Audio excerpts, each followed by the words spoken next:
The Man Who Refused to Quit. Once upon a time, in a small village surrounded by hills and rivers, there was a boy named Ayan. His family was poor. His father worked as a farmer, and his mother stitched clothes for neighbors. Life was not easy. Many nights he went to sleep hungry. But Ayan had a dream that kept him alive. He wanted to become a builder of bridges, not just physical bridges of stone and steel, but bridges of hope for people who had lost everything. When he was 10 years old, a flood destroyed their small house. People in the village gave up hope. Many left for the city. But Ayan saw something different. He told his father, "One day I'll build bridges so strong that no flood will separate people again." Everyone laughed. "You are just a poor boy. Dreams are for rich people," they said. But Ayan didn't care. The first struggles. At school, Ayan had to walk 7 kilometers every morning. He didn't have shoes, only worn-out slippers. Still, he never missed a class.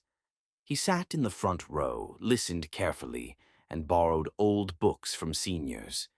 He studied at night under a kerosene lamp because electricity was rare in his village. When exams came, his results shocked everyone. He was always among the top 3 students. Still, his friends mocked him. "What will you do with marks? You can't even pay for higher education." Ayen simply smiled. He knew life would test him, but he was not going to surrender. The turning point. At the age of 16, Ayen's father died suddenly from illness. The world collapsed around him. Relatives said, "You must leave studies and work in the fields."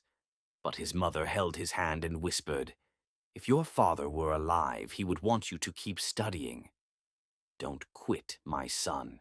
With tears in his eyes, Ayan promised himself, "I will never stop." He started tutoring younger kids in the village to earn some money. Sometimes he worked in fields during the day and studied at night. His body grew weak, but his mind grew sharper. The big leap years passed. With hard work, Ayan won a scholarship to study engineering in the city.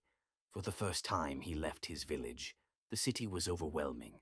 Tall buildings, cars, people rushing everywhere. Ayan felt small, like a drop of water in the ocean.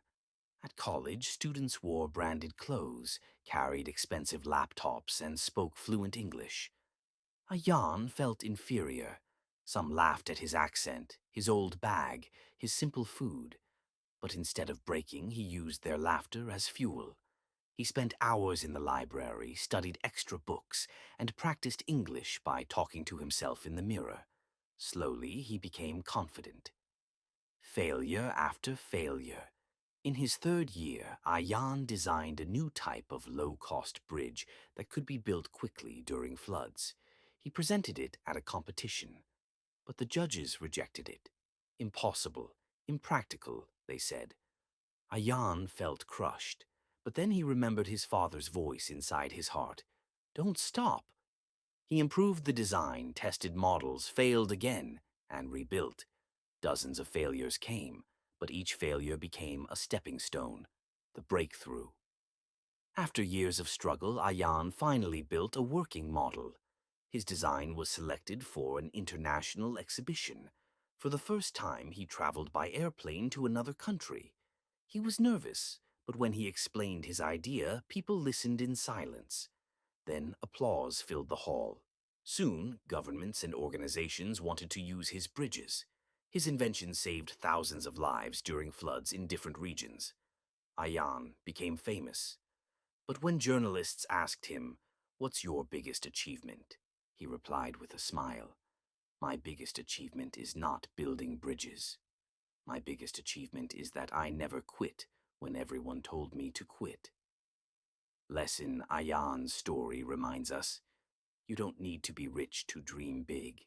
People will laugh, life will test you, but your persistence decides your future. Failures are not the end, they are the training ground for greatness. The world belongs to those who refuse to quit.